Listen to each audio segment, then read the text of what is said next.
Hey guys, today this video is going to be a quick little refresher on dot plots. So these are something that's usually pretty simple and that we did in class. If you guys remember, we made a class dot plot with how many animals that you had or how many pets you had at home.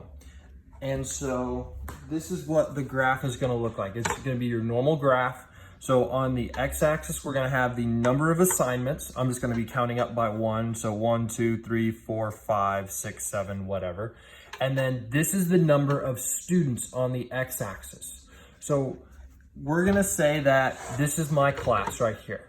So I have about 20 students, and this is how many assignments that they have completed, each one individually.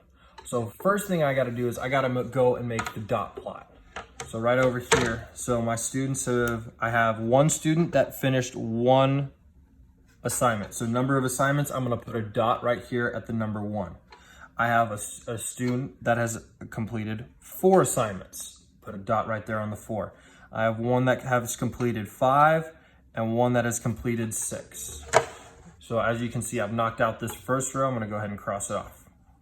Now I'm on to my next one and I have 4. Well, I already have a dot on 4. So what that means is I have to go above it.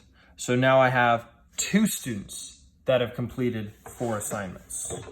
Okay, I have one that's completed 2, and then 2 that have completed 1. I'm now at 5, 6. I have 7 assignments, 3 assignments, 2 assignments, 1 assignment, 1 assignment, 3 assignments, 3 assignments, 2 assignments, 3 assignments, 3 assignments, 3 assignments, 4 assignments. So right there is my dot plot. So one of the advantages of a dot plot is you get to see each individual point, and you can see just how many students there are because each dot represents a student.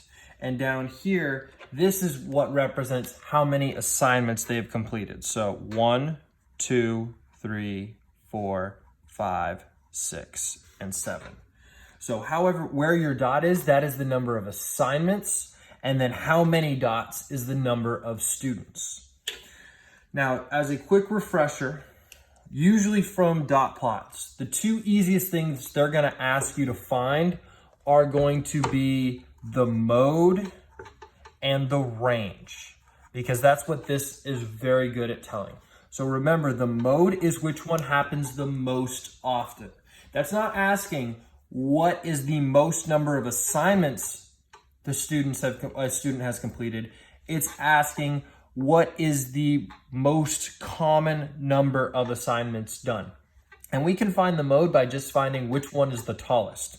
So as we can see here, we have 1, 2, 3, 4, 5, 6 students that have completed 3 assignments. That is the most, just barely, but here my mode would be 3 because that is 3 assignments. It's not how many dots there are, but I want to know which of the number of assignments completed happens the most often. And then next is the range. Remember, range is if you take your greatest and your least and you find the difference. Remember, difference means subtract.